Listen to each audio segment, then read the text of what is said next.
Ya, halo, apa kabar pemirsa di rumah? Semoga Anda semua dalam keadaan sehat. Senang sekali saya Rini Ayuning Tias dapat menjumpai Anda kembali dalam program kesayangan kita, Dokter Kuel Sinta, hanya di El Sinta TV. Seperti biasa pemirsa, selama 1 jam ke depan kami akan menyajikan informasi seputar kesehatan Anda. Dan tema kita hari ini yaitu mengenal gangguan irama jantung. Bagi Anda yang ingin bertanya langsung kepada narasumber kami untuk berdiskusi langsung, silakan di 021 2520 namun pada segmen selanjutnya. Dan pemirsa, kali ini kita kehadiran Dr. Beni Hartono SPJP. Beliau adalah dokter spesialis jantung dan pembuluh darah dari Rumah Sakit Pondok Indah Puri Indah. Dan tentunya kita sapa dulu Dr. Beni yang sudah hadir di samping saya pemirsa. Halo Dr. Beni, selamat datang dan apa kabar? Baik, alhamdulillah. Sehat ya dok ya, alhamdulillah. Sehat. Dok, hari ini kita akan berbincang selama 1 jam nanti begitu ya mengenai tema hari ini sangat menarik yaitu mengenai gangguan irama jantung gitu ya. Seringkali di luar sana gitu ya mungkin masyarakat juga sudah agak-agak kenal gitu ya dengan istilah satu ini cukup populer gitu kan mengenai gangguan irama jantung atau aritmia gitu ya dok. Aritmia gitu ya. Tapi sebenarnya gitu ya dok ya, pengertian dari aritmia itu sendiri seperti apa dokter? Karena banyak juga yang bertanya-tanya. Jadi sebenarnya ketika ada gangguan irama jantung, jadi sebenarnya mungkin seperti apa jantung ini berdebar terlalu kencang sehingga mungkin normalnya juga seperti apa dokter? Iya. Jadi pengertian di awal mungkin perlu dijelaskan nih kepada pemirsa di rumah. Silakan dokter. Iya, jadi gangguan irama jantung atau kita kenal aritmia atau yang istilah lebih tepat itu disritmia ya adalah irama jantung yang tidak normal, bisa terlalu lambat, atau terlalu cepat. Atau dia tidak beraturan, atau dia ada skip beat, ada beat yang hilang, gitu ya. Jadi gangguan ini menyebabkan pasien itu merasa tidak enak, tidak nyaman. Iya dok ya, selain tidak nyaman, tidak enak, mungkin jadi takut juga dok, cemas gitu ya mungkin. Betul. Jadi tadi ada yang terlalu lambat, terlalu cepat, atau bahkan tadi ada yang seperti hilang gitu ya dok ya? Skip beat atau yang tidak teratur. Atau yang tidak teratur gitu ya. Jadi ya tadi menjadi tidak nyaman si pasiennya. Nah ini kenapa sih dok?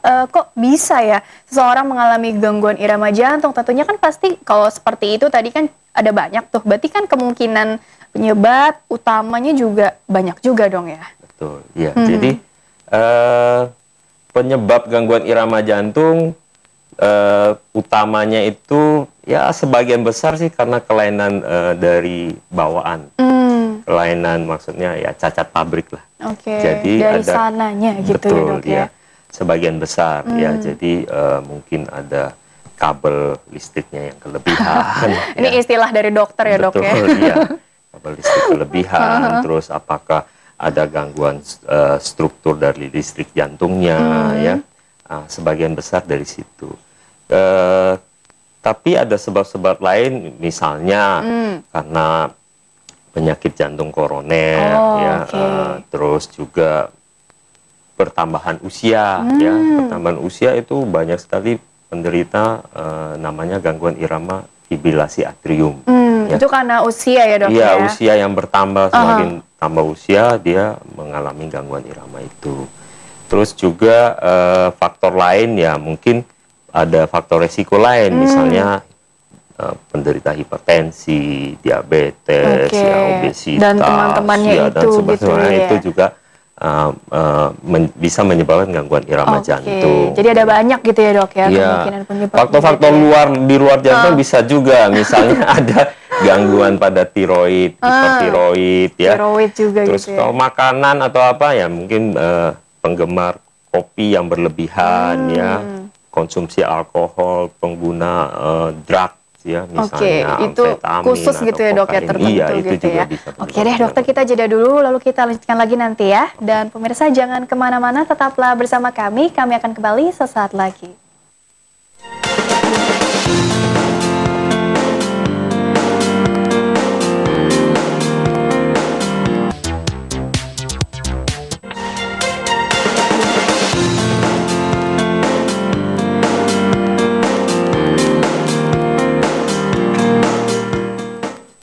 Ya pemirsa, terima kasih Anda masih bersama kami di Dokter Kuel Sinta hanya di El Sinta TV. Masih bersama saya Rini Ayuning Tias dan juga dengan Dr. Beni Hartono SPJP. Beliau adalah dokter spesialis jantung dan pembuluh darah dari Rumah Sakit Pondok Indah Purinda. Untuk hari ini membahas mengenal gangguan irama jantung. Dan bagi Anda yang ingin tanya langsung ke Dokter Beni, silakan di 021 2520 666 tentunya. Dan dokter, kita lanjutkan kembali begitu ya mengenai bahwa tadi sempat di awal ditanyakan gitu ya. Jadi sebenarnya yang normal ini seperti apa? Namun sebelum masuk ke situ nih dok, kita singgung dulu deh sebenarnya gitu ya tentang prevalensinya sendiri gitu ya. Sebenarnya banyak gak sih gitu kan yang mengalami tadi gangguan irama jantung? Apalagi tadi kan kalau dilihat dari penyebabnya ada yang tadi dokter bilang bawaan dari pabrik, ada juga yang karena mungkin jantung koroner atau mungkin tadi dikaitkan ke lifestyle juga gitu ya. Jadi sebenarnya kalau dilihat dari kemungkinan penyebabnya yang banyak, otomatis kan banyak juga secara prevalensi. Jadi kira-kira mungkin secara statistik atau mungkin secara umum aja deh, seperti apa sih di Indonesia gitu dok? Iya, jadi kelainan irama jantung ini sebenarnya cukup banyak. Karena gradasinya itu dari yang ringan sampai yang fatal. Kalau kita hitung dari yang ringan sampai yang fatal itu ya kira-kira prevalensinya 2-5%. Oke. Ya. Cuma yang kejadian yang kalau yang fatal itu sebenarnya kira-kira ya 0,1%. Ya, cukup nggak terlalu banyak. Oke. Ya, tapi bisa aja ya menyebabkan kematian jantung mendadak. Bisa juga gitu ya dok ya, Iya, ke situ gitu fatal, ya, yang iya. paling fatal Iya. gitu. Jadi kalau yang secara umum yang paling banyak di antara jenis-jenis gangguan irama jantung itu mungkin yang tidak teratur, namanya fibrilasi atrium. Itu terutama pada pasien-pasien yang aging, yang Tadi ya ada usianya, pertambahan usia. Iya, usianya makin tua, itu prevalensi akan makin meningkat. Berarti usia sekitar berapa dok? Apakah 50 tahun ke atas atau Itu di mungkin atas 60, 70 ya. di atas 60, Tapi 70. bila kita udah berusia 40 tahun, itu kejadian fibrilasi atrium itu 25% seumur hidup kita. Jadi 25%. satu di antara 4 orang. Oke, tapi umumnya sih tadi di atas 60 Iya, gitu ya dok, di ya, atas 60, 70. 60, Nah kalau yang 70 misalkan lebih tadi, kan tidak menutup kemungkinan juga ada anak-anak gitu kan yang Betul. mengalami gangguan Nah. irama jantung. Ini kasusnya kalau yang tadi bawaan dari pabrik itu dok? Betul, ya. Jadi yang anak-anak biasanya kelainan bawaan lahir. Tadi apakah kabelnya berlebih yang kita kenal mungkin ada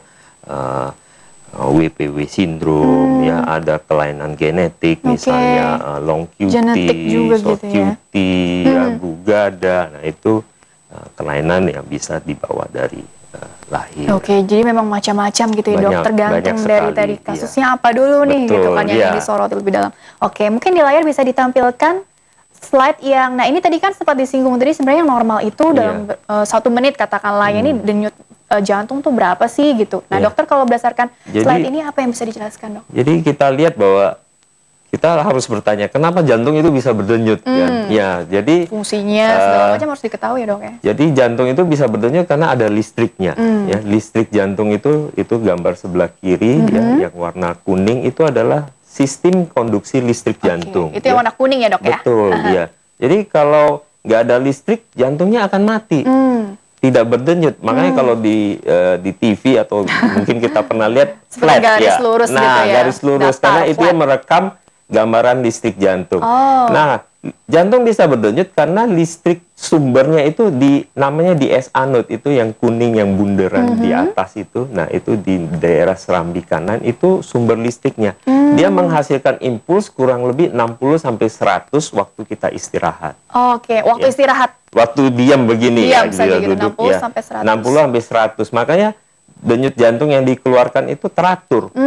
Dan normalnya 60 sampai 100. Normalnya seperti itu ya, 60 Dan sampai dia akan 100. menyebar ke bawah, itu ada saklarnya di tengah itu namanya avenot ya, saya Iya. pakai istilah saklar biar Saklar gambar. ya. Dan menyebar lagi ke bilik baru jantung akan berdenyut. Oh. Ya. Jadi semua gangguan pada struktur listrik jantung baik di S anode, di avenot, di saklarnya ya, apa di sistem konduksi di bawahnya lagi itu dapat menyebabkan gangguan irama jantung. Oke, seperti itu gitu ya. Iya, dok, jadi ya. bila gangguannya terlalu lambat kita sebut dengan bradikardia, kalau terlalu cepat kita sebut dengan takikardia, kalau tidak teratur Tidak ya teratur. fibrilasi ya, atau kalau ada skip beat ya kita sebut Skip dengan beat. premature contraction ya, Nah, atau kontraksi yang prematur. Oke, Dok, tadi kan ini ada yang kalau kurang dari 60 sama lebih dari 100 gitu. Jadi ini yang tadi yang lambat dan yang cepat gitu ya, Dok ya. Tapi kalau tadi macam-macam gitu ya, Dok ya. Ini pada saat istirahat gitu ya. Di ketahuannya, dihitungnya. Ini melalui pemeriksaan di tangan atau pemeriksaan bagaimana, simpel Dok? sekali. Sebenarnya Simple kita ya, Dok, bisa ya? periksa dari denyut nadi kita ya. Kita bisa raba ya di pergelangan tangan ya, di sebelah radial namanya. Pasti ya, ada lah ya. Ada. Kalau nggak ada kita udah nggak hidup ya. Iya. Jadi kita bisa raba, kita bisa hitung dalam 1 menit itu berapa denyut jantung kita ya. Jadi kita bisa tahu. Misalnya tiba-tiba seorang merasa berdebar-debar. Cara pertama yang paling gampang kita hitung aja 1 menit berapa. Misalnya kita kalau terlalu lama 1 menit ya 15 detik. Kita kalikan 4. Itu lebih simpel ya. Lebih simpel ya, betul-betul. Terus kita kelingan, kita hitung, ternyata denyut nadi saya cuma 40, berarti terlalu lambat. Terlalu lambat Iya kan? gitu ya. Jadi dengan kita menghitung, kita juga membantu dokter yang waktu menanyakan kita. Jadi waktu berdebar atau ada keluhan itu denyut nadinya berapa. Jadi pada saat wawancara dokter wawancara pasien, jadi langsung terbantu juga gitu ya dengan informasi yang dengan informasi itu kita bisa, kan pasiennya bisa merasakan denyutnya teratur apa enggak. Duk apa? Duk duk. Nah, itu kayak irama dangdut. irama dangdut. Seperti itu gitu ya, Dok ya. Oke. Nah, ini sudah ada yang akan bertanya gitu ya. Disapa dulu ya, Dok ya. Halo, dengan siapa dan di mana? Halo. Pak Alex di Bekasi. Dengan Bapak? Pak Alex di Bekasi. Arif dari Bekasi. Silakan ingin bertanya Selamat pagi, Pak Arif. kepada Dokter Beni. Ya, saya mau Silakan. nanya, Pak. Kan saya tahun kemarin juga udah di nuklir, hasilnya bagus, loris gitu. Nah, terus kemarin saya EKG, di EKG itu ditulis gelombang QRS normal tambah PES. PES, kebetulan saya di klinik jadi nggak ada dokter jantungnya. Iya, Di betul. situ normal tambah PES aja gitu, saya penasaran apa bagaimana gitu. Usia berapa Pak saat ini, Pak? 51. Kolesterol 51. normal semua, tensi normal gitu. Gula darah semua normal gitu. Oke. Dokter silakan Iya. jika ada yang ditanyakan. Jadi VS itu yang tadi salah satu gangguan irama jantung namanya premature contraction. Itu singkatannya ventricle extrasystole. Jadi ada denyut tambahan, Bapak. Ya.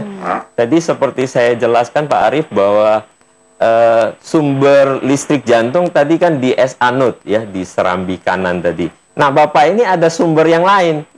Ya, sumber yang lain di daerah bilik. Ya. Nah, bisa bilik kanan, bisa bilik kiri, tapi umumnya dari bilik kanan, ya. Nah, karena dia menghasilkan listrik sendiri, maka dia berbenturan dengan listrik yang normalnya gitu. Maka timbul namanya extra beat itu, yang extra systole, ya. Nah, biasanya penderita extra systole kalau timbulnya sekali-sekali ya, tidak banyak ya, itu tidak usah dikhawatirkan. Kadang-kadang orang normal aja bisa, ya. Mungkin pencetusnya bisa karena Bapak kecapean, Kelelahan. stres emosional, ya. Dok, kebetulan saya itu 2 tahun kemarin pengidap GERD gitu, jadi kerongkongan saya itu sering debar-debar gitu. Mengidap apa, Pak? GERD, GERD. Oh, GERD, ya. pada hubungannya itu, Dok. Ya, GERD secara langsung sih tidak ada hubungan, ya. Tapi mungkin dengan timbulnya GERD itu Bapak menjadi cemas, Lebih cemas gitu ya. Jadi bisa memprovokasi timbulnya extra beat itu. Oke, tapi secara langsung sih tidak ada Iya. korelasi tadi ya. Jadi sebenarnya extra beat yang timbulnya jarang itu tidak berbahaya. Tapi kalau sering, misalnya lebih dari 6 kali per menit, dan kadang-kadang timbul extra beat itu pasien merasa keleyengan karena waktu kita raba denyut nadinya seperti denyutnya hilang. Pas extra beat dia nggak ada di dalam rabaan kita. Setelah itu baru timbul yang normal. Nah, fase-fase di antara itu kadang-kadang membuat pasien keleyengan. Nah, itu yang membuat pasien tidak nyaman dan mencari konsultasi ke dokter. gitu ya. Cari tahu nih Iya. kenapa ini kok tadi betul. bisa Iya. tidak ada gitu ya, Dok. Oke, ada lagi Bapak yang ingin ditanyakan kepada Itu aja, dokter? Dok. Kebetulan saya kan sekali 6 bulan di EKG, baru kemarin aja itu, soalnya setiap tahun saya periksa jantung. Oh, baru Makanya kemarin saya aja tiap belum tahun ketemu periksa dokter nggak? yang jantung, Seperti kayak itu. gitu aja, Dok. Oke. Bahaya atau gimana gitu. Makasih, Dok ya. Iya, Oke, Pak sama-sama Arif. Pak. Iya. Mungkin dokter juga ada saran kali ya, mungkin jangan terlalu cemas atau bagaimana, Dok? Karena kan tadi bisa langsung mempengaruhi gitu Iya. ya, Dok. Ya, silakan, Dok. Jadi tadi seperti saya katakan, bahwa denyut jantung yang normal 60 sampai 100. Karena ada yang di bawah 60 itu bisa aja normal, ya. Misalnya saat kita tidur, orang yang melakukan meditasi, seorang atlet denyut jantungnya resting gitu, dia juga lambat. Itu normal aja. Bisa terlalu cepat. Terlalu cepat juga bisa yang normal, ya. Terlalu cepat yang normal misalnya saat stres nih, misalnya saya diwawancara stres gitu. Ya. Jangan atau stres dong. Iya, misalnya waktu lagi masa muda jatuh cinta kan duk terus. Jadi, ya kan. ada semacam dalam tanda kutip pemicu-pemicu itu Iya, gitu ya, Dok. betul. Berarti kalau aktivitas dan lain-lain juga mempengaruhi. Iya, juga, kalau Dok. kita Tadi kan aktivitas atlet, tentu meditasi iya, gitu kan. aktivitas tentu denyut jantung akan meningkat. Ya, makanya waktu kita ukur yang waktu resting, waktu kita Pada saat duduk, istirahat iya, itu gitu ya, itu. tidur atau mungkin duduk ini gitu ya, Dok ya. Betul, iya. Nah, Dok, tapi kalau dilihat dari tadi ciri-ciri atau gejala gitu ya, Dok ya. Kalau misalnya tadi kan jantung berdegup dengan sepertinya cepat gitu ya. Kalau yang tadi katakanlah lebih dari 100 gitu. Tapi kalau misalkan ciri-ciri yang lain yang artinya juga jadi gejala penyerta lah istilahnya. Betul. Seperti apa sih, Dok? Kan apakah cuma jantung saja atau mungkin ada ciri-ciri yang lain yang menyangkut mungkin di organ-organ lain juga gitu, Dok? Mungkin ditahan dulu sebentar ya. Kita sapa dulu. Halo, dengan siapa dan di mana silakan? Bapak Sukir. Dengan Bapak siapa? Di mana Bapak? Silakan. Bapak Sukir. Oke. Mbak Suki. Ya. Mbak Suki ya? Betul? Pak Sukir. Oke, Pak Sukir Iya. dari Karanganyar. Silakan ingin bertanya apa kepada Dokter Beni? Silakan Bapak. Pagi Pak Sukir. Ini nih, tanya ini jantung saya suka deg-degan gitu. Itu nafas suka sesak gitu. Nafas sesak, Suka kepala suka melayang-layang gitu kayak gitu, Dok. kepala melayang-layang. Apalagi Ya, Pak betul. mungkin yang dirasakan? Usia berapa? Oh iya, belum disebut nih. 55. 55. Ini seperti ini sudah dari kapan Bapak atau baru-baru ini saja atau sudah lama? Mungkin ada 2 minggu kali kemudian. 2 minggu ya. 2 minggu gitu Iya, ya. Dok. Sesak nafasnya itu kalau lagi aktivitas atau gimana, Pak? Atau duduk aja udah sesak? Tadi istirahat begitu juga sesak, Dok. Oh, kalau tidur bantalnya juga harus lebih tinggi ya? Itu kalau lebih tinggi kayak agak sesak gitu malah gitu. Oh Kalau gitu. tinggi justru agak sesak. Iya. Terus Bapak mengatakan berdebar-debar itu denyut jantungnya berapa itu, Pak? Apa cepat sekali atau gimana? Dihitung nggak Pak? Jarang. Jarang. Gitu kayak. Oh. Iya. Oke. Jarang ya? Ada Iya. lagi nggak, Iya, betul. Dok, yang ingin ditanyakan? Oke, Bapak udah pernah periksa ke dokter atau gimana? Sudah yang lain hari kemarin itu, tapi hasil sempat disuruh EKG, cuman hasilnya itu agak jalan itunya jarang-jarang gitu, ada yang tinggi, ada yang pendek gitu. Oh, oke, seperti itu. Ada lagi, Nggak Dokter? normal lah hasilnya gitu, nggak normal gitu. Oke, Dokter ada lagi yang ingin ditanyakan? Oke, cukup. Mungkin bisa langsung tanggapannya untuk Pak Sukir. Gitu Ya Pak Sukir, jadi memang gejala sesak terus berdebar itu skopnya masih banyak ya, Luas ya. luas sekali ya. Bisa sebabnya dari jantung, bisa di luar jantung ya. Memang sebaiknya sih kita lakukan pemeriksaan ya. Pemeriksaan yang paling sederhana ya dilakukan EKG ya. Dilakukan EKG mungkin semua klinik rumah sakit sudah ada sekarang ya. Jadi kita bisa dari data awal itu kita bisa tahu kelainan apa ya. Misalnya kalau dari EKG tidak tahu, ada pemeriksaan-pemeriksaan lain yang bisa kita lakukan ya. Kita bisa lakukan ekokardiografi untuk menilai fungsi jantung Bapak ya, fungsi pompa. Kalau khusus untuk berdebar-debar atau kelainan gangguan irama ini, kita bisa lakukan pemeriksaan namanya Holter ya. Holter 24 jam. Jadi kita pasang mungkin di slide nomor 4. Oke, nanti Ya. mungkin bisa ditampilkan lagi tuh ya. Jadi kita bisa lihat bahwa ada kelainan nggak selama 24 jam irama jantung ya. Itu bicara diagnostiknya. Iya, nanti ya, diagnostik, lebih dalamnya iya. seperti Jadi itu. setelah itu kita kalau memang mungkin keluhan berdebarnya itu jarang, tapi Bapak ini berasa banget, memang berdebar, tapi begitu ke dokter hilang, nggak ada.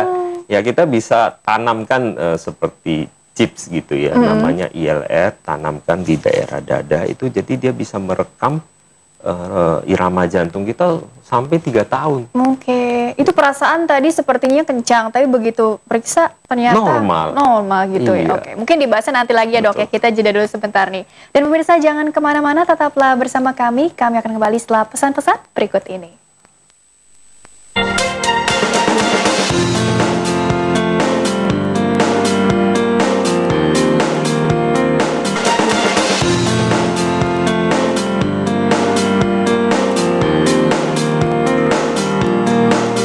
Ya pemirsa, terima kasih Anda masih menyaksikan Dr. Ku Elsinta hanya di Elsinta TV.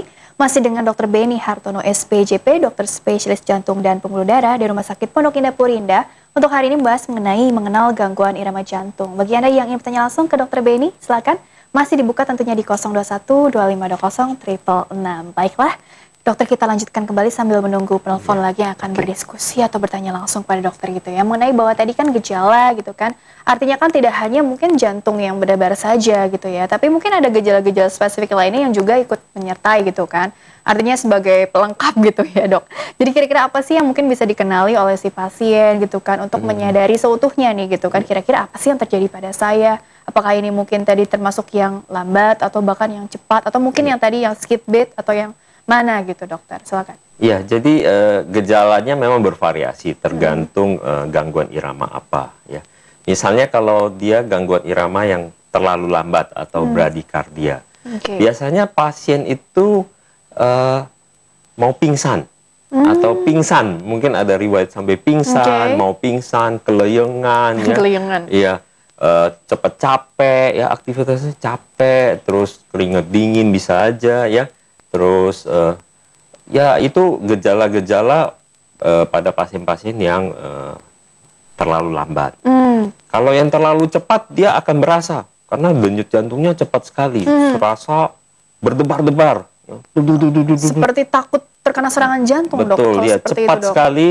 Terus kadang-kadang bisa sakit dada, ya sesak nafas, ya keringat dingin juga bisa, ya. Tapi yang paling dirasakan jantungnya.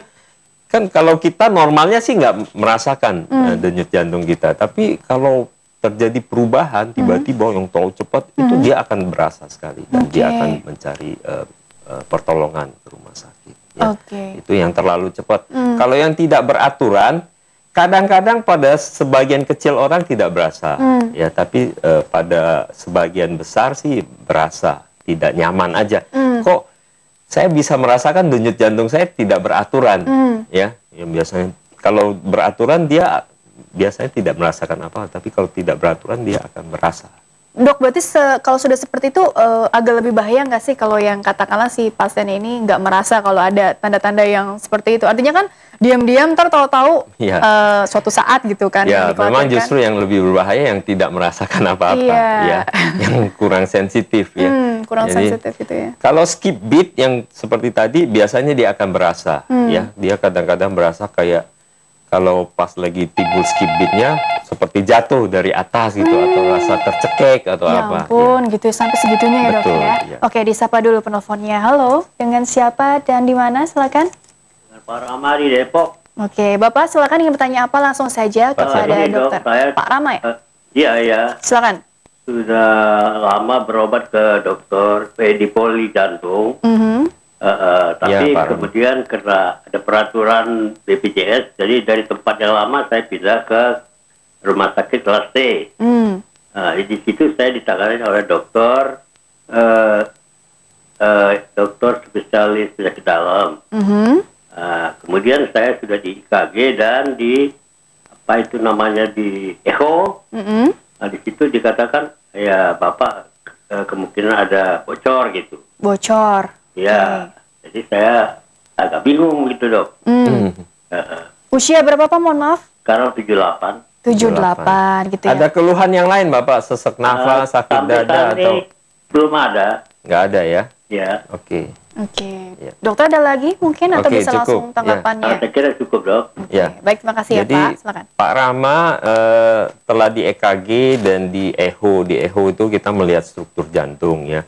Kadang-kadang memang yang disebut bocor itu kemungkinan sih dari katupnya ya, karena kita tahu bahwa denyut jantung tuh berdenyut kira-kira satu hari itu 100 ribuan. Jadi katup jantung itu juga buka tutupnya itu kira-kira 100 ribuan kali per hari. Ya dikali Bapak udah usia 78. Kadang-kadang ya klep atau katup jantung itu mulai rusak. Ya. Karena seiring dengan bertambahan usia. Jadi mungkin mulai tutupnya udah nggak terlalu rapat sehingga dikatakan ada kebocoran. Ya. Kalau kebocoran yang ringan sih harusnya tidak masalah, tapi ya perlu dievaluasi secara rutin aja, Pak. Jadi saran dari dokter adalah tadi pemeriksaan secara rutin gitu. Betul, ya. Baik, mungkin jeda waktunya nih dok, rutinnya ini sendiri mungkin bagaimana nih pengertiannya gitu kan? Iya. Kalau Bapak nggak ada keluhan, ya mungkin tiap 3 bulan atau 6 bulan. Tergantung ya, dari kondisi Bapak Ramanya juga gitu ya. Karena selama ini tidak ada keluhan. Baik, nah dokter kita lanjutkan kembali mengenai pemeriksaan aja kali ya dok ya. Tadi kan gejalanya sudah jelas gitu kan. Jadi bagaimana sih nanti diagnosisnya berdasarkan pemeriksaan? Mungkin bisa ditampilkan juga nanti ya di layar mengenai slide yang berkaitan dengan pemeriksaan dan diagnosis. Jadi pemeriksaan yang sederhana mulai dari diri pasien yang meraba denyut. Yang tadi seperti dokter katakan ya. Kan? Menghitung denyut nadi, merasakan teratur apa enggak. Setelah di dokter, kita biasanya akan memeriksa EKG, paling simpel. Jadi kita bisa lihat irama jantung Bapak, apakah ada kelainan jantung, dan sebagian dari EKG. Nah, kalau kadang-kadang yang seperti saya katakan bahwa denyut gangguan iramanya itu tidak timbul tiap hari. Jadi kita bisa pasang namanya Holter. Ya, Holter itu bisa pasang 24 jam bahkan sampai 7 hari ke depan. Jadi dipasang terus tuh itu seperti apa nanti seperti rupanya? Alat EKG mungkin ada mungkin gambarnya. Bisa ditampilkan? Sudah bisa ditampilkan? Ya. Nah, jadi, ini dok. Ya, Holter itu itu yang dadanya bidang itu. Nah, kita tempelin aja itu elektroda 3 ya. Kemudian itu ada rekamannya itu disangkutkan di pinggang ya. Nah, itu bisa kita rekam 24 jam sampai 1 minggu. 1 minggu, jadi menempel tuh alatnya. Menempel alat itu ya. Jadi, nah kalau, mohon maaf, kalau misalnya sedang mandi atau mungkin aktivitas-aktivitas untuk mandi, yang... memang ada jenis holter tertentu yang memang kita, waktu mandi kita bisa lepas. Setelah itu kita pasang lagi. Gitu ya dok ya. Jadi ada juga. Ada jenisnya juga. Betul, gitu ya. Iya, jadi, nah jadi kalau dalam sampai 1 minggu ya kita bisa nangkap gangguan iramanya apa. Nah, tapi pada beberapa pasien mungkin dia ada gangguan irama sampai pingsan misalnya, tapi kita nggak bisa tangkap. Tiap kali datang ke kita EKG normal, kita Holter normal. Timbulnya mungkin 3 bulan atau 1 tahun sekali. Nah, itu kita bisa pasang namanya alat ILR, implantable loop recorder. Iya, itu seperti USB, itu kecil ya, kita tanamkan di rongga dada. Sekarang bahkan ukurannya sangat kecil. Ditanamkan dalam pengertian seperti apa nih dok? Kita masukkan di bawah kulit. Ya, nah itu chipsnya itu. Kemudian setiap kali dia ada keluhan, dia datang, kita bisa lihat keluhannya itu berhubungan dengan gangguan iramanya itu. Jadi kita bisa deteksi dalam 3 tahun. Kurang lebih seperti itu. Betul, gitu ya. Iya. Jadi nanti kalau misalnya sudah dikatakanlah dipasang nih alatnya ini, dan mungkin bisa dievaluasi lebih lanjut lagi gitu ya dok. Betul. Nah, nanti treatmentnya juga tergantung dari hasil pemeriksaan yang tadi yang dipasang tadi gitu ya dok ya. Nah, bicara treatmentnya sendiri mungkin kira-kira seperti apa prosesnya? Apakah mungkin memakan waktu yang sangat panjang atau mungkin tergantung dari si pasien juga atau bagaimana dok menentukannya dok? Iya, jadi tergantung jenis aritmianya ya. Jadi kalau misalnya dia terlalu lambat itu yang kita sebut bradikardia, itu umumnya pada usia tua juga ya, karena seperti kan listrik jantung ada masanya juga. Seperti kalau kita punya aki mobil di rumah, ya akinya mulai soak gitu. Jadi S-anode-nya itu menghasilkan impuls sudah terlalu lambat, sehingga perlu diganti. Nah, yang perlu diganti itu kita ganti dengan namanya pacu jantung. Pacu jantung gitu ya istilahnya. Iya, jadi istilahnya pacu jantung ya. Jadi alatnya itu kita tanamkan juga, mungkin di slide kita bisa lihat. Nanti bisa ditampilkan mengenai nanti ya treatmentnya ya. Jadi slide berikutnya. Kita pasang, kita lihat untuk memberikan impuls, menggantikan generator. Seperti diberi rangsangan gitu ya dok ya. Iya. Oke, disapa dulu penelponnya. Halo, dengan siapa dan di mana? Silakan. Halo, pagi. Pagi, dengan ibu siapa dan di mana? Silakan. Dengan Irma, Tangerang. Oke, Ibu Irma, betul? Iya. Ya, Ya. dari Tangerang ya. Silakan ingin bertanya apa ke Dokter Beni? Ini pagi dok. Pagi Bu Irma. Ya. Saya ini kadang-kadang ada gangguan irama jantung gitu ya. Tiba-tiba jantungnya tuh suka berdetak. Lagi nggak berkegiatan atau kadang-kadang sedang kegiatan. Lagi tiduran gitu, tiba-tiba berdetak. Terus karena saya kan khawatir, terus saya periksa ke dokter jantung. Betul. Terus sempat USG ronsen, EKG, hasilnya normal, bentuk jantung normal. Nah itu perlu dikhawatirkan nggak dok? Tapi kata dokter itu katanya baik-baik aja sih semuanya, cuman yang bikin saya khawatir itu berdetaknya itu ya cepat sekali gitu. Jantung berdetak itu normal. Maksudnya itu ada berdebarnya itu sesaat aja Ibu ya? Iya, berdebar sesaat. Seperti ada sampai 1 menit gitu. Cepat atau lambat atau gimana Ibu? Cepat sekali, kayak orang habis lari-lari gitu, jantungnya cepat gitu. Seperti ngos-ngosan gitu ya? Jadi Ibu misalnya lagi duduk-duduk, terus tiba-tiba denyut jantungnya cepat sekali gitu ya? Iya. Tanpa sebab yang jelas gitu ya? Betul. Ya, Usia berapa Ibu? Usia, mohon maaf. 32 sekarang. Masih muda ya? 32. Nah, terakhir berdebar-debar cepat seperti itu tuh 3 bulan yang lalu. 3 bulan yang lalu. Semenjak ke dokter itu nggak kambuh lagi gitu. Oh, oke. Oke, ya. Baik. Ada lagi yang ditanyakan mungkin dokter? Udah cukup. Sih, maksudnya berbahaya atau tidak? Oke, baik. Tadi normal sih hasil periksanya gitu ya. Jadi bagaimana dok? Ya, Silakan. jadi Ibu Irma, nah ini ciri khas nih pasien-pasien yang gangguan irama jantung ya. Kadang-kadang diperiksa semua normal ya. Yang saya tadi bilang mungkin ini ada kelebihan listrik, kelebihan kabel ya. Jadi Ibu Irma ini kemungkinan ada namanya supraventricular tachycardia, jadi gangguan irama yang cepat ya. Jadi tiba-tiba lagi duduk nggak ngapain, tiba-tiba cepat. Biasanya tuh 150 sampai 200 kali semenit kalau Ibu Irma bisa hitung waktu dia cepat itu. Nah, waktu cepat itu tanpa ada provokasi apa, dia timbul aja. Kemudian berhentinya bisa tiba-tiba juga. Mendadak aja Terus ya. Nah, pada pasien-pasien ini biasanya kita lakukan tes ya mungkin kita suruh treadmill memprovokasi. Kalau enggak ya kita pasang holter seperti tadi untuk melihat. Kalau memang enggak ya pasien itu waktu berdebar itu datang ke rumah sakit untuk direkam. Jadi tapi kadang-kadang hilang. Hilang juga. Kadang-kadang hilang. Nah, kita bisa tes yang lebih invasif, kita lakukan namanya EP study ya. Jadi kita masukkan berapa kateter ke ruang jantung ibu, lalu kita lihat, kita pacu sehingga timbul berdebar. Nah, dari situ kita bisa tahu ini kelainan listriknya yang mana, atau memang normal aja. Nah, jadi itu lebih invasif. Jadi semacam dikasih tadi ya dok ya, dirangsang untuk pengen tahu responnya seperti apa gitu ya, untuk lebih tahu lebih dalamnya lagi gitu ya. Dokter, kita jeda dulu untuk istirahat sejenak, lalu kita lanjutkan lagi ya setelah break ya. Dan pemirsa jangan kemana-mana, tetaplah bersama kami akan kembali setelah jeda pariwara berikut ini.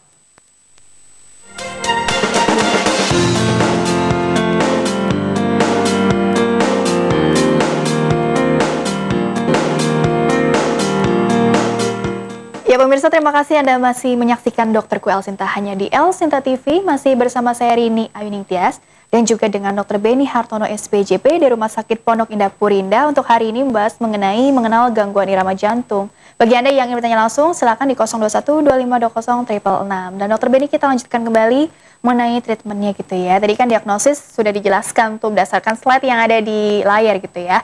Nah, ketika sudah didapat nih hasilnya mungkin dan ketahuan juga nih ini jenis gangguan irama jantung yang mana, otomatis kan treatmentnya juga pasti akan berbeda-beda gitu ya dok ya. Kira-kira untuk treatmentnya sendiri seperti apa sih dan memakan waktu berapa lama ya kira-kira? Prosesnya seperti apa itu dok? Jadi untuk treatment, karena kita harus tahu dulu diagnosis gangguan iramanya seperti apa ya. Misalnya kalau yang skip beat itu biasanya kita reassurance saja. Reassurance maksudnya kita menjelaskan bahwa tidak berbahaya, tidak menyembuhkan ke resiko kematian mendadak dan sebagainya. Tapi kalau pasien memang simptomatik, ntar kita bisa kasih obat-obatan dan sebagainya. Ya, begitu juga mengenai yang terlalu cepat, ya, terlalu cepat dan yang tidak beraturan. Itu segmennya juga lain. Ya. Nah, sekarang saya bahas satu-satu dulu, mulai yang lebih lambat, yang lambat atau bradikardia. Kalau yang bradikardia dan timbul keluhan, misalnya sampai pingsan dan sebagainya, maka generatornya itu yang tadi kita harus ganti, ya. Jadi kita lakukan pemasangan pacu jantung, ya. Pacu jantung itu kita tanam di daerah dada. Bisa ditampilkan slide-nya nanti yang relevan dengan pembicaraan dokter. Jadi, jadi itu ukuran kecil, paling 3 kali 4 cm, ya. Terus kabelnya kita masukkan ke dalam rongga jantung, ya. Bisa 1 kabel, bisa 2 kabel, sekarang bahkan bisa 3 kabel, ya. Tergantung kegunaannya untuk pasien, ya, tergantung diagnosis pasien. Ya, tindakan ini biasa ya dengan anestesi lokal, ya, lokal aja, ya. Lokal aja, ya, tidak terlalu complicated, paling tindakannya 1 jam atau kurang, ya. Terus pasien besok harinya sudah bisa pulang. Oke, langsung bisa gitu ya? Bisa, pulang ya. gitu. Jadi ya, dengan penanaman alat pacu jantung ini, jadi itu yang generator yang kita tanamkan itu ada baterainya. Dia bisa mensensing, bisa mendeteksi. Tadi tahannya bisa sampai 10 tahun kira-kira, ya. Jadi dia mendeteksi kalau denyut jantungnya kurang, dia akan kasih tambahan. Kalau nggak ada sama sekali, ya diambil alih sama dia. Oke, nah cara tahunya dia, katakanlah tadi udah 10 tahun, fungsinya mungkin sudah... Iya, udah ini, ya biasanya pasien yang dipasang ini ya harus kontrol, ya. Biasanya 1 tahun sekali. Jadi kita bisa lihat, kita bisa integrate, kita bisa lihat fungsi baterainya ini masih bagus apa enggak, fungsi-fungsi kabelnya masih bagus apa enggak, ya kita program lah istilahnya, kita program. Jadi, mungkin ada slide selanjutnya. Nah ini kalau tindakan yang seperti apa dok? Ini seperti orang operasi kan? Jadi ini adalah tindakan kateter ablasi. Kateter ablasi ini kita tujukan pada kelainan irama yang cepat tadi, yang cepat, yang tidak beraturan, ada yang skip beat, yang simptomatik, yang sangat bergejala, ya. Nah, kita lakukan kateter ablasi. Itu biasa kita lakukan di ruang kateter, ya. Nah, itu ada layar monitornya, ya. Kita lihat bisa secara 2 dimensi, bisa secara 3 dimensi, ya. Jadi kita masukkan kabel lah. Kateter itu lewat pangkal paha, ya. Bisa 2 kabel, bisa 3 kabel, ya. Jadi kita seperti tukang listrik. Tukang listrik, kita mendeteksi, kita lihat tuh, itu gambar yang sebelah kanan atas. Yang tadi itu, ya, itu listrik jantungnya tuh. Ya, nah, gambar sebelah kanan bawah, nah itu adalah fluoroskopi 2 dimensi. Tapi kalau yang kiri atas itu ada yang 3 dimensi di sebelah kiri itu. Ya. Ini di biusnya ini tindakan di biusnya lokal juga. Lokal juga. Jadi si pasien ini kalau bius lokal jadi seperti sadar apa? Dia. Jadi dia bisa lihat komunikasi, layar tadi 2 dimensi, 3 dimensi. Tapi umumnya gitu, pasiennya takut, jadi dia tiduran aja. Tiduran, mungkin sambil diajak ngobrol juga oleh dokter. Betul. Ya, jadi selama tindakan ini, ya, kita itu bisa ngobrol dengan pasien. Justru saya maunya pasiennya sadar. Jadi misalnya saya cetuskan dia timbul berdebarnya, itu saya bisa tanyakan, ibu atau bapak ini berdebarnya seperti ini. Oh iya dok, seperti ini. Berarti jenis ini yang dikeluhkan ibu itu. Jadi biar ketahuan. Iya betul. Jadi dari grafiknya itu kita bisa tahu konsletnya di mana. Ya, jadi tukang listrik lah istilahnya. Jadi diajak ngobrol gitu ya si pasiennya. Nah, setelah kita tahu lokasi kelainannya, nah kita memberikan energi radiofrekuensi, namanya energi panas, ya, untuk mematikan listrik di daerah yang kelainan itu. Radiofrekuensi. Iya, energi radiofrekuensi. Ya. Jadi dia biasanya pasiennya akan rasa panas di dadanya waktu kita melakukan ablasi. Tapi biasa ablasi kita ya 1 menit, 2 menit. Kecuali yang kelainan irama fibrilasi atrium, nah itu lebih panjang, bisa sampai 4 jam kita lakukan tindakan. Tapi kalau yang konvensional biasa, kita lakukan biasa 1 jam. 1 jam aja gitu ya. Bisa apa lagi ya penelponnya? Halo, dengan siapa dan di mana? Silakan. Saya Bu Wati. Bu Suharti, betul? Wati Suharni. Suharni, ya. Suharni, ya. Selamat pagi Bu Suharni. Dari mana? Dari Subang, Pak. Oke, silakan. Iya. Tadi malam saya EKG. Semalam ya. Ya. Hasilnya itu dok, ventrikular tengahnya kompleks gitu. Ventricular prematur kompleks. Iya. Iya, itu gimana penyebabnya dan penanggulangannya gimana? Ibu kayaknya kok sesak bener ya ngomongnya. Iya, emang lagi sesak dok. Keluhannya ya Pak Ibu? Iya, gerak sedikit sesak ya. Sesak. Jalan sedikit sesak ya? Iya. Usia berapa usia? Iya, usia Ibu 43. Hah? berapa Ibu? 43. 43. 43. 43 tahun. Ibu udah berapa lama sesak nih? Udah lama sih, cuma nggak pernah periksa, nggak pernah dirasa ya Pak. Kalau Oh, tidur harus bantal lebih tinggi atau gimana? Iya, harus lebih tinggi. Iya. Oke. Tapi ada asma, saya kira asma. Ada asma juga ada ya? asma juga. Iya. Oke. Mungkin bisa langsung tanggapannya Iya. atau ada lagi yang ditanyakan? Oke, saya rasa Langsung cukup. saja dok, ya silakan. Jadi Ibu siapa? Suharni. Suharni ya. Jadi Ibu ini sesak nafas ya saat aktivitas, kemudian juga tiduran harus bantal tinggi ya. Kemungkinan Ibu ada gejala namanya gagal jantung ya. Jadi pompa jantungnya itu kurang berfungsi baik seperti pompa jantung orang normal.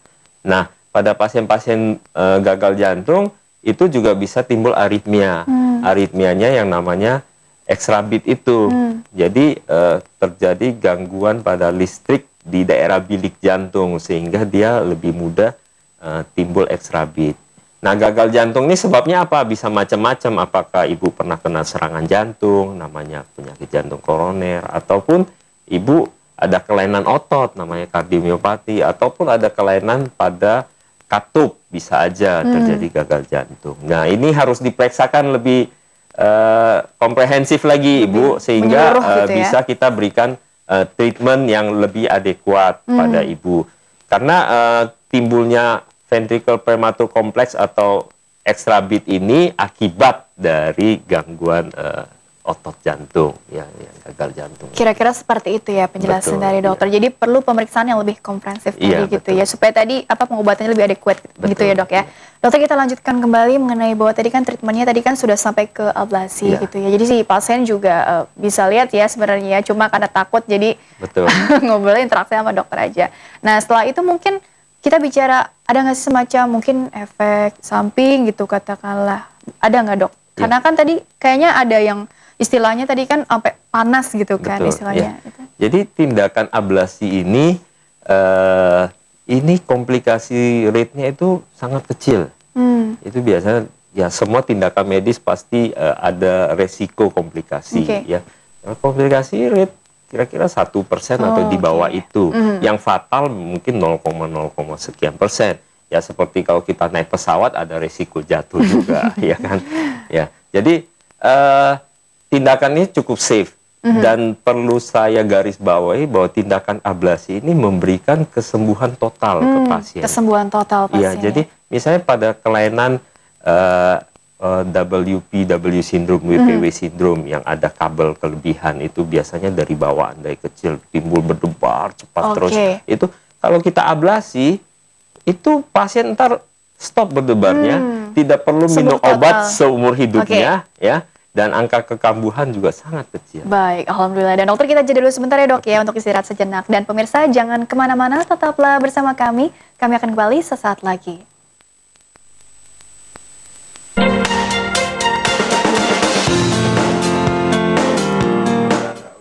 Ya pemirsa, terima kasih Anda masih bersama kami di Dokter Kuel Sinta hanya di El Sinta TV. Masih dengan Dr. Beni Hartono SPJP dari Rumah Sakit Pondok Indah Puri Indah. Untuk hari ini membahas mengenal gangguan irama jantung. Dan dokter, kita lanjutkan kembali, kita sudah di segmen terakhir. Jadi sebelum ke closing statement gitu ya, bicara tentang ini kan tadi macam-macam penyebabnya. Tadi sempat disinggung juga kan ada yang gangguan irama jantung karena mungkin yang faktor lifestyle gitu ya dok ya. Jadi sebenarnya kalau bicara tentang upaya paling tidak bagaimana sih mencegah ya? Ini kita bicara di luar yang tadi bawaan dari pabrik gitu ya dok ya. Jadi kalau dikaitkan ke preventifnya pencegahannya, kira-kira apa sih yang bisa dilakukan supaya katakanlah kita terhindar dari namanya masalah gangguan irama jantung ini? Gitu, Ya, dokter. oke. Jadi ya seperti saya katakan dari awal bahwa sebagian besar memang ada gangguan dari bawaan. Ya. Tapi ya itu tidak bisa dicegah. Tapi ada berapa yang karena proses aging, ada penyakit lain. Ya, ya tentu ya pola hidup sehat, ya tidak merokok, ya kurangin makanan berlemak, ya obesitas yang menyebabkan ini gitu ya. gula yang tinggi juga ya. Jadi diabetes, hipertensi, ya itu harus kita hindarin ya yang penyebab-sebab itu. Ya terus olahraga teratur, ya. Terus khusus pada pasien-pasien dengan kelainan irama jantung, ya mungkin hindari konsumsi alkohol yang berlebihan.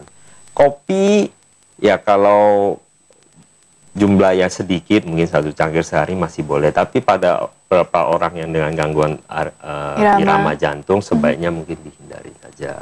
Ya.